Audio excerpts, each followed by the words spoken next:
रामायण के 16 जिंदा सबूतों से वैज्ञानिक हुए हैरान। हनुमान जी जब समुद्र को लांघकर सीता माता की खोज करने लगे, तब खोजते खोजते वो श्रीलंका पहुंच गए। लेकिन वहां पहुंचकर किसी कारणवश उन्हें अपना विशाल रूप धारण करना पड़ा, जिसकी वजह से उनके पैरों के निशान वहां के चट्टानी पत्थरों पर जम गए। शायद आपने भी रामायण में ये कहानी जरूर सुनी होगी, लेकिन कई लोग इन कहानियों पर विश्वास नहीं करते। अगर आप भी उनमें से एक हैं, तो आपको बता दें कि श्रीलंका में आज भी वहां के चट्टानी पत्थरों पर हनुमान जी के पद चिन्ह साफ साफ दिखाई देते हैं। कई लोग रामायण की कहानी को सिर्फ एक काल्पनिक कथा मानते हैं, वही कुछ विश्वास भी करते हैं। लेकिन जो विश्वास नहीं करते, उनकी आज सारी गलतफहमियां दूर होने वाली हैं, क्योंकि आज के इस वीडियो में हम आपको रामायण के कुछ ऐसे जिंदा सबूत दिखाने वाले हैं, जो आपको ये बताएंगे कि रामायण की कथा हमारी धरती पर सच में घटित हो चुकी है।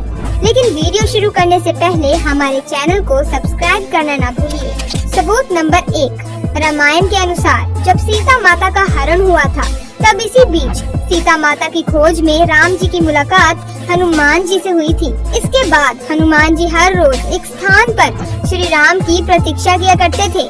आज इस स्थान को हनुमानगढ़ी के नाम से जाना जाता है, जहां पर हनुमान जी का एक बहुत ही बड़ा मंदिर भी है। सबसे बड़ी बात तो ये है कि रामायण में भी आपको इस मंदिर का उल्लेख साफ साफ देखने को मिलेगा। बात करें दूसरे प्रमाण की, तो जब रावण सीता माता का हरण करके उन्हें श्रीलंका ले गया, तब अशोक वाटिका में रखने से पहले उसने सीता जी को वहां की एक गुफा में रखा। सबसे बड़ी बात ये है कि ये गुफा आज भी मौजूद है, जो देखने में बिल्कुल कोबरा सांप की तरह दिखाई देती है।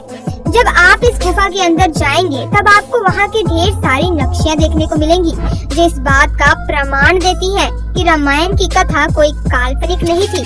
सबूत नंबर 3, इसी तरह दोस्तों, जब श्री राम को सीता जी के बारे में पता चला कि वो कहाँ पर कैद हैं, तब हनुमान जी और बाकी लोगों के साथ श्रीलंका के रास्ते पर निकल पड़े। लेकिन बीच में विशाल समुद्र को देखकर वहीं पर रुक गए। उसी वक्त उनकी सेना ने चट्टानी पत्थरों पर राम का नाम लिखा और उसे पानी में फेंकने लगे। राम नाम लिखे जाने से पत्थर पानी में तैर रहे थे। इसके बाद उनकी पूरी सेना ने मिलकर श्रीलंका तक पुल बनाया, जिसे आज हम राम सेतु के नाम से जानते हैं। अब आप ही बताइए, रामायण का इससे बड़ा सबूत और क्या हो सकता है। लेकिन अगर आपको अभी भी यकीन नहीं आ रहा, तो जरा आगे सुनिए। जिन पत्थरों से इस राम सेतु पुल का निर्माण हुआ था, आज भी वो पत्थर वहाँ पर मौजूद है। जब इन पत्थरों की रिसर्च की गई, तब जाकर पता चला कि पत्थर रामायण युग के ही हैं। इसके अलावा रामायण में आपने ये भी पढ़ा होगा कि एक बार लक्ष्मण मूर्छित हो गए थे। उस वक्त हनुमान जी हिमालय गए और वहाँ से संजीवनी बूटी का एक पूरा का पूरा पहाड़ उठाकर ले आए थे।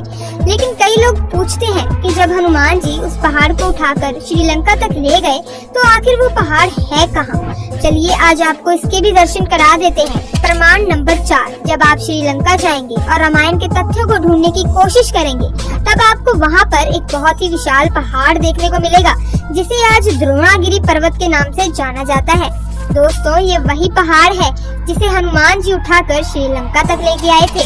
सबूत नंबर 5, आपको ये जानकर हैरानी होगी कि हाल ही में इस पहाड़ पर और इसके इर्द गिर्द कुछ वैज्ञानिकों ने रिसर्च करनी शुरू की है।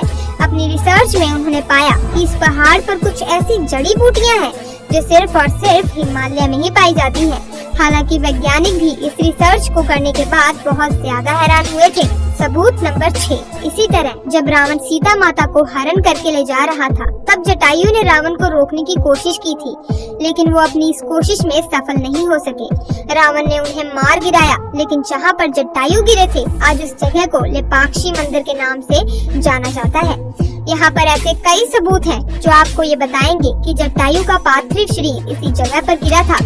सबूत नंबर 7, सीता जी को श्रीलंका ले जाने के बाद रावण ने सीता माता को अपने महल में रहने का प्रस्ताव दिया, लेकिन सीता माँ रावण के महल में नहीं रहना चाहती थी। उन्होंने इसके लिए साफ मना कर दिया। इसीलिए रावण ने उन्हें अशोक वाटिका में रखने का फैसला लिया। सीता जी हमेशा अशोक वाटिका के एक वृक्ष के नीचे चुपचाप बैठी रहती थी और भगवान राम को याद करती रहती। सबसे बड़ी बात तो ये है कि अशोक वाटिका का वो वृक्ष आज भी श्रीलंका में मौजूद है। आज इस जगह को नवारा इलैया के नाम से जाना जाता है। सबूत नंबर 8, रामायण युद्ध के दौरान रामायण में साफ साफ बताया गया है कि रावण अपनी लंका की सुरक्षा बड़े बड़े विशाल हाथियों की मदद से करता था। आज के पाए जाने वाले हाथियों की तुलना में ये हाथी कई गुना ज्यादा बड़े और विशाल थे। हालांकि आज से कुछ समय पहले तक लोगों को ये बात काल्पनिक ही लगती थी, लेकिन अब श्रीलंका ने पुरातत्व विभाग ने शोध करना शुरू किया है, तब उन्हें हाथियों के ऐसे जीवाश्म मिल रहे हैं जो आज के पाए जाने वाले हाथियों में कई गुना ज्यादा बड़े थे। अब जरा इसके आगे सुने। रामायण अगर आपने पढ़ी है या देखी है तो आपको इतना तो पता ही होगा कि एक वक्त ऐसा भी आया जब हनुमान जी ने अपनी पूंछ से पूरी की पूरी लंका ही जला डाली थी। इसका सबसे बड़ा सबूत ये है कि आज भी यहाँ पर काले रंग की मिट्टी देखने को मिलती है, जो ये साबित करती है कि इतिहास में यहाँ पर कभी बहुत बड़ी आग लगी थी। सबूत नंबर 10। रावण का वध करने के बाद एक ऐसा भी समय आया जब सीता माँ को अपनी पवित्रता साबित करने के लिए अग्नि परीक्षा तक देनी पड़ी थी। सबसे बड़ी बात तो ये है कि जहाँ पर सीता माता ने अग्नि परीक्षा दी थी, आज भी वो स्थान पूरी तरह से सुरक्षित है। इस जगह को दिव्य रामपुला कहा जाता है। सबूत नंबर 11। राम जी द्वारा रावण का वध किया गया, लेकिन रावण एक ब्राह्मण था।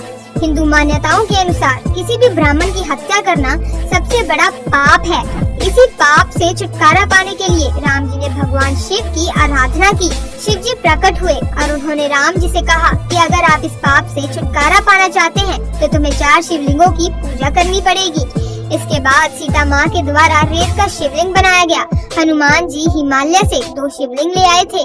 वही राम जी ने खुद अपने हाथों से एक शिवलिंग का निर्माण किया, जो आज भी मौजूद है। इस मंदिर में आज भी राम जी के द्वारा बनाए गए शिवलिंग की पूजा होती है। सबूत नंबर 12। आपने वनवास काल में अयोध्या को छोड़ने के बाद श्री राम नासिक तक पहुंच गए थे। उसके बाद काफी लंबे समय तक वो नासिक के इन्हीं जंगलों में रहे। इसी बीच एक बार लक्ष्मण ने रावण की बहन शूर्पणखा की नाक काटी थी। आपको जानकर हैरानी होगी कि जहाँ पर लक्ष्मण ने शूर्पणखा की नाक काटी थी, आज भी वो जगह नासिक में मौजूद है, जिसे पंचवटी के नाम से जाना जाता है। सबूत नंबर 13। भगवान राम की तरह रावण भी भगवान शिव का बहुत बड़ा भक्त था, इसीलिए उसने एक बहुत बड़े शिव मंदिर का निर्माण किया था, जो आज भी मौजूद है। इस मंदिर को कल्याणेश्वर मंदिर कहा जाता है। इस मंदिर में भगवान राम के अलावा रावण की भी मूर्तियाँ बनी हुई थी। यहाँ पर लोग भगवान राम के साथ साथ रावण की भी पूजा करते हैं। सबूत नंबर 14। इसके अलावा दोस्तों, आप ये भी जानते होंगे कि सीता माता के पिता का नाम राजा जनक था। अगर आप नेपाल जाएंगे तो आपको वहाँ पर जनकपुर नाम का एक शहर देखने को मिलेगा। यहाँ पर आपको राजा जनक का महल भी देखने को मिलेगा। इसके साथ साथ आपको वो जगह भी देखने को मिलेगी जहाँ पर राम सीता का विवाह हुआ था। वैसे रावण की सोने की लंका कहाँ है, आप ये जरूर जानना चाहेंगे। सबूत नंबर 15। आपको बता दें कि हाल ही में शोधकर्ताओं को श्रीलंका की पहाड़ी में ऐसे कई अवशेष मिले हैं जो बताते हैं कि यहाँ पर कभी बहुत बड़ा महल हुआ करता था। हालांकि यहाँ के हालातों को देखकर आप ये तो नहीं कह सकते कि ये कोई महल है, लेकिन ये साबित करते हैं कि यहाँ पर एक महल था। सबूत नंबर 16। रावण के वध के बाद राम जी ने लंका का सारा भार विभीषण के हाथों सौंप दिया था। इसके बाद विभीषण ने कलान्या नदी के करीब अपना एक महल बनवाया था, जिसका सबसे बड़ा सबूत हाल ही में मिला है। शोधकर्ताओं की टीम जब वहां पर जांच कर रही थी, तब वहां पर महल के बहुत सारे अवशेष मिले हैं, जो विभीषण के महल का सबूत देते हैं। दोस्तों, इन सारी बातों से आपको इतना तो यकीन आ ही गया होगा कि रामायण की कहानी कोई काल्पनिक नहीं है, ये किसी के दिमाग की उपज नहीं थी। लेकिन आपको बता दें कि अभी भी इसकी खोज पूरी नहीं हुई है। आज भी बहुत सारे रिसर्चर्स श्रीलंका के इलाके में रामायण के सबूत ढूंढने में लगे हुए हैं। हो सकता है कि आने वाले समय में आपको रामायण के इससे बड़े बड़े सबूत देखने को मिल जाए।